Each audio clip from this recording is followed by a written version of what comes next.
जाइज़ो वठिबो त पतो पवंदो त दुख दर्द पीड़ा ऐंज हर हिकु माण्हू सां लागू आहे। हर माण्हू दर्द में वरतल आहे। हर माण्हूअ खे अंदर में कई ऐंज ऐं ॻणतियूं आहिनि जिन में हू गुज़ारे थो। जॾहिं अंदर भरिजी पवे, माण्हूअ ते दुख जी कैफ़ियत तारी हुजे ऐं को महबूब माण्हू मिली वञे ऐं उन सां अंदर ओरे विझिजे, माण्हू कंहिंजे कुल्हे ते रोई विझे त हुनजो जीउ हल्को थी पवंदो आहे। कहिड़नि माण्हुनि सां ओरणो आहे, कहिड़नि सां नाहे ओरणो। छो? छाकाणि त अंदरि खोले ओरजे उन सां जेको दर्द जो दरमान बणिजे। अंदर जा ऐंज दुख दर्द असुल में असांजूं कमज़ोरियूं हूंदियूं आहिनि जेके कंहिंजे बि अॻियां ज़ाहिर न कजनि। छाकाणि त अंदर जो इहो राज़ जेकॾहिं ज़ाहिर थी वञे त पोइ लोकला चथर जो बाहिस बि थी सघे थो। उन जे करे जुगाए त इन खे पाण वटि साह में सांढे रखिजे। इन सिलसिले में लतीफ़ साईं असांजो सूंहं थींदे सुर रिप में हिकिड़ो बैत चयो जंहिंमें चयईं त ॻरियुनि मगर हेज रोई किजम पधरा। ॻरी यानी गली या घिटी, ॻरहण यानी हाल ओरण, अंदर ओरण, बयान करण, कंहिंसां का ॻाल्हि करण। चई ॻरियुनि मगर हेज, घिटियुनि में वञी कंहिंसां ॻाल्हियूं करण जी ज़रूरत न आहे।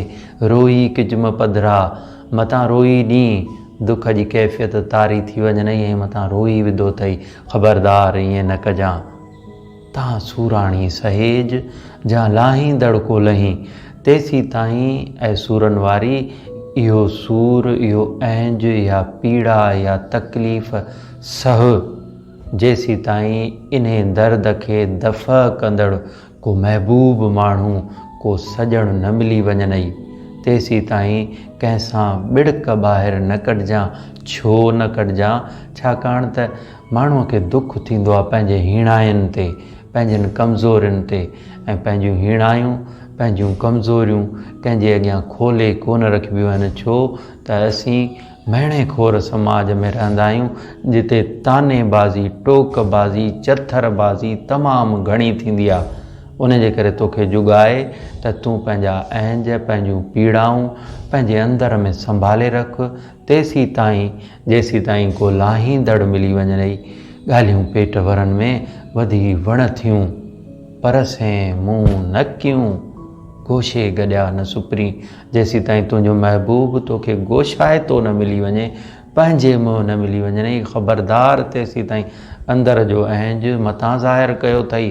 छो त जेकर कनो कन कंहिंखे ख़बर पइजी वञे, कंहिंखे का वीक पॉइंट मिली वञे त पोइ सॼी उमिरि लोक वतंदो आहे, लोईंदो, बुछड़ो कंदो, ख़राबु ख़्वार कंदो। उन जे करे पंहिंजो दर्द, पंहिंजी तकलीफ़ पंहिंजे हीअं में सांढे रख, तेसी ताईं जेसी ताईं को सॼण न मिलंदई। ॻरियुनि मगर हेज रोई किजम पधरा, तव्हां सूराणी सहेज जा लाहींदड़ को लहें।